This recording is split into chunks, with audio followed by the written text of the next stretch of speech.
Hello តើគ្នាថ្ងៃនេះខ្ញុំមានរឿងមួយមកនិយាយសម្រាប់ជូនតើគ្នាដែលរឿងនេះគឺជារឿងខ្មោចមួយដែលល្បីមែនទែននៅក្នុងប្រទេសជប៉ុនណាដែលរឿងខ្មោចមួយនឹងដែរគឺជារឿងខ្មោចស្អីគេនេះខ្ញុំមិនដឹងទេចឹងឥឡូវយើងចូលទៅមើលទាំងអស់គ្នា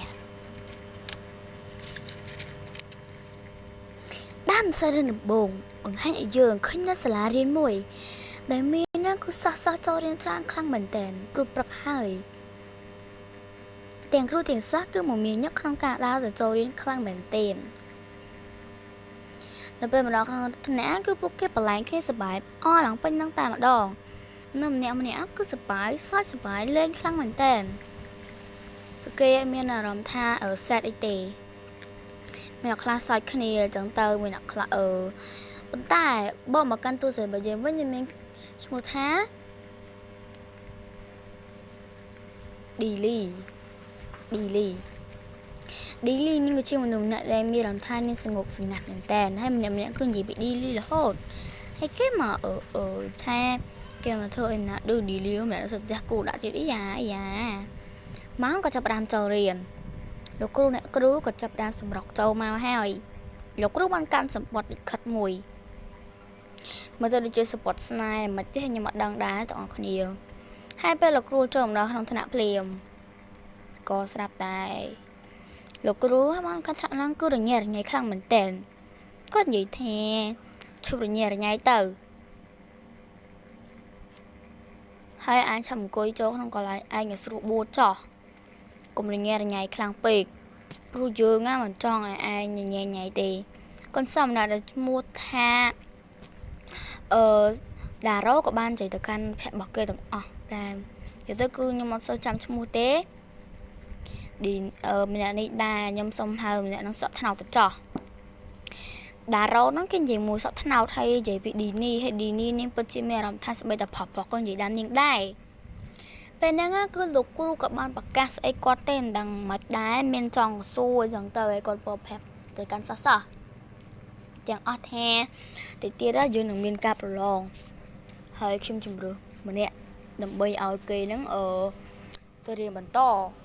ហើយពេលហ្នឹងម្នាក់និយាយសើចតែម្ដងនេះលោកគ្រូនិយាយថាឌីនីអ្នកទៅរៀនបន្តថាឌីនីជីសោះហ៊ានបកែខ្លាំងមែនតើជុំគេឲ្យឌីនីទៅរៀនហើយ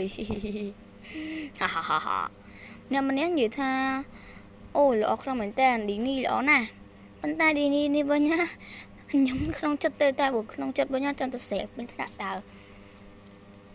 លោកគ្រូក៏ថាដែរអេឌីនីហើយនិយាយប្រាប់ឌីនីថាធ្វើឲ្យឌីនីផ្ទេរទៅសាលាថ្មីហើយព្រោះថានៅសាលានេះគឺមិនសូវល្អទេអញ្ចឹងទៅចង់ឌីនីត្រូវតែផ្លាស់ប្ដូរទៅនៅសាលាថ្មីដើម្បីទៅប្រឡងប្រកួតថ្នាក់ជាតិឌីនីយល់អត់នៅក្នុងថ្នាក់វិញលោកគ្រូកំពុងតែបង្រៀនសិស្សយ៉ាងយកមានការយកចិត្តទុកដាក់គាត់បង្រៀនសិស្សពីរបៀបរៀនឯងធ្វើម៉េចឲ្យឆាប់យល់អីចឹងណាពីកណ្ដាត់ពីអីចឹងទៅពេលនោះផងដែរកណ្ដុងរក៏ចាប់ផ្ដើមឈានជើងចូលមកដល់ដែលវាលោកគ្រូពេញសាលាចឹងទៅអត់ទៅលើភ្លាមសិស្សគាត់នាំគ្នារត់បតាបទីងគ្នាចេញហើយដោយសារតាពួកគេទៅដល់ហ្នឹងពួកគេទៅនិយាយគ្នាញ៉ាំទៅញ៉ាំអីទៅស្អីណាណៃញ៉ាយគ្នាអីហ្នឹងគឺនិយាយទៅគឺពួកគេបញ្ញាប់តារឿងហ្នឹងតែម្ដងហើយម្នាក់គឺអ្នកខ្លះនិយាយដាំឌីនីរហូតដូចជាតារាអញ្ចឹងអាចឲ្យឌីនីដើរមកតាន់ហើយតារានិយាយថាចេះឌីនីព្រមណាមានសង្សារហើយសាក់ពណ៌ថ្នោតហ្នឹងក៏ចឹងដែរហើយអ្នកសាក់ពណ៌ខ្មែរនេះខ្ញុំសូមហៅគេថាយូរីទៅចោះតារានិយាយឲ្យយូរីក៏និយាយទៀតនិយាយថាគឺឌីនីនេះគឺដឹងមានអីនិយាយក៏និយាយថាហេតុពួកអញនិយាយដាំយើងស្អីហើយគាត់តែយើងបានឲ្យរបកទៅរៀនសាលាថ្មីសោះនេះហើយពេលហ្នឹងមីគីនេះស្អីគេឈ្មោះអីមិនយូមីនិយាយថាចេះ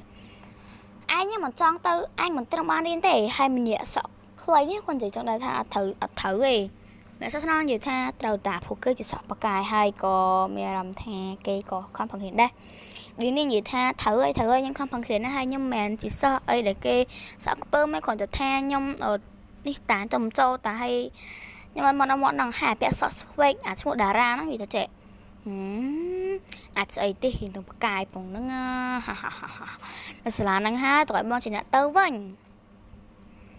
hay poke nó cứ khăng đi ni khăng mình tàn phụ ấy ở đà ra nó slide mình ấy mua Yuki sẽ cái lúc khó hay cho Yuki nó tơ mà ta còn tha đi ni bật trang Yuki ba nó chẳng cái Yuki cái khăng khăng đá thế nên giờ thằng ơi nhưng chẳng tơ tê ta còn tha là khổ cái tơ nó hay nhưng bậc cái một ca vừa mặt ba nhưng có chẳng anh em hình bậc cái đây hơi hay mà nè cứ đau cũng mong nên cũng đuổi sẽ cái đuổi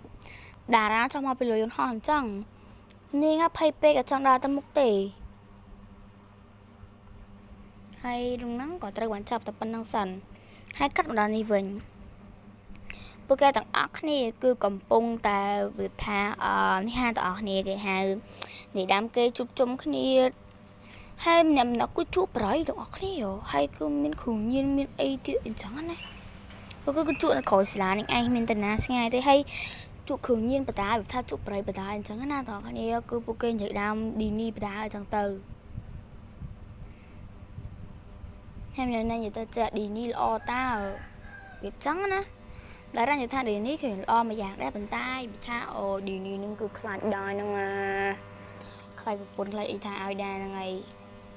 cái gì tha ơi còn phải ấy chụp bài than từ hai đó thì mình khinh co ca câu ấy nó ok li chụp cái này hay nhưng mà đã lâu bài hai bàn chùa ồ làm chuỗi kỳ bình hay cái chụp bài nó không xả rồi có ấy xếp cục rừng như thế nó cứ chỉ khó bắp môi sầm đạp xả lá nó sầm đạp sầm công bờ dương xẹp hai đi ní nên có đào mà còn lại nó hát có khơn ok từng ở khné công pong tạt trụ bờ rồi nơi khỏi xả lá hay mình mà tàu thì nên có bạn đào tàu thế bộ anh bằng một trụ bầy chẳng hay bộ nó cô pong tạt khăn ở Mickey xẹp khó hay vậy ha mà super cat man ai đang làm một việc ở hay hay bộ cái từng ở khné cứ như thắt cứ khăn mấy cái ông cứ khăn đi ni khăn nhưng mà tên mà hai cái như tha cũng sẽ mà bắt đầu anh đang run ai ngày anh chụp bài thường tại anh ta thấy họ phải khuôn dụ mến anh ta hay mấy hàng chụp bài chẳng anh là ói nè ta bao sao có phép hay khổ đã chỗ tiền vì này ní có bàn mà hay con giấy hay có bàn vay niên mũi đầy với những đuôi bên nó ngáp ok mà nè cứ trong tổng vay những người nào nơi tầm đồ ok vay em lại đuối ok các bạn gì thế ôi cản hay sao tiền là khổ dụ còn có bạn đam mà khơi tập hiện môi nè anh chàng tôi hay quạt hai một lần khăn hai quan gì tha hơi mà sao chúng ta trình trọng từ là của khẩn trắng hái là của như tha ê anh cho plien tờ hay chắp xong tôi cái pliem hay bộ má nè nó cứ chụp để cứ ban đưa lại của chuỗi nó đà ra khơi pliem ôi bị tha cứ lọt chặt mình tên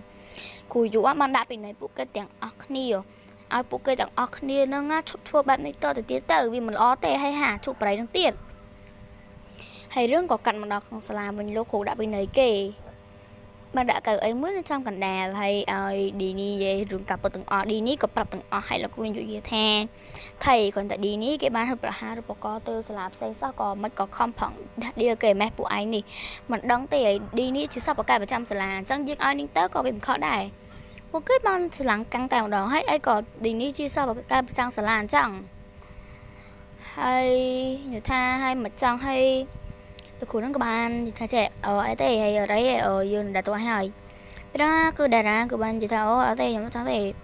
ហើយពេលហ្នឹងឌីនីនាង slot ចិត្តមែនតែនរឿងរបស់យើងក៏កាត់មកដល់ពេលដែលក្នុងសាលានេះកំពុងតែវឹកវរវិញម្ដងសាលាមួយនេះដែរគឺជាសាលាមួយដែលគឺថាមានសាស្ត្រាចារ្យរស់នៅមែនតែហើយពេលហ្នឹងហើយល្ងាចតិចឌីនីក៏បានចេញពីសាលារៀនសេតនាងមិនឃើញប្រហែលអ្នកដែលលោកគ្រូដាក់ពីនេះនឹងដើរតាមនាងហើយពិតជាភ័យខ្លាំងមែនទែននាងនឹងក៏បានប្រៀបថាដើរឲ្យលឿនបំផុតហើយនឹងក៏ឃើញថាប្រហែលនឹងនៅដើរតាមនាងរហូតនាងក៏រត់ហើយប្រហែលនឹងនិយាយថាអេតារានឹងក៏និយាយថាចេះរត់តាមពីភ្លាមហើយនាងក៏រត់យ៉ាងលឿនដើម្បីសម្ដៅទៅផ្ទះបាទនាងហើយនាងរត់លឿនឡើងមែនតើដើម្បីទៅដល់ផ្ទះរបស់នាងព្រោះផ្ទះរបស់នាងរៀងឆ្ងាយពីសាលាដែរនាងក៏បានរំដើរផ្លូវរថភ្លើងមួយតែផ្លូវហ្នឹងគឺមានរថភ្លើងហើយនឹងរថភ្លើងកាត់ខ្លាំងមែនទែនហើយនឹងក៏ដួលរថភ្លើងហ្នឹងចឹងណាហើយនឹងដួលនេះបោកក្បាលទៅដែរតែនាងបានខុនរថភ្លើងមួយយ៉ាងលឿនសម្ដៅមកកាន់នាងនេះគ្រាន់តែឃើញអញ្ចឹងភ្លាមមកនិយាយថាអូ my god នាងរៀងភ័យដែររថភ្លើងហ្នឹងគឺបានមកកត់នាងតែម្ដងបងប្អូនទាំងអស់គ្នាគឺកត់នាងឡើងដាច់ខ្លួនជាពីរអញ្ចឹងទៅហ ហើយនាងក៏បានស្លាប់នៅកន្លែងហ្នឹងតែម្ដងទៅ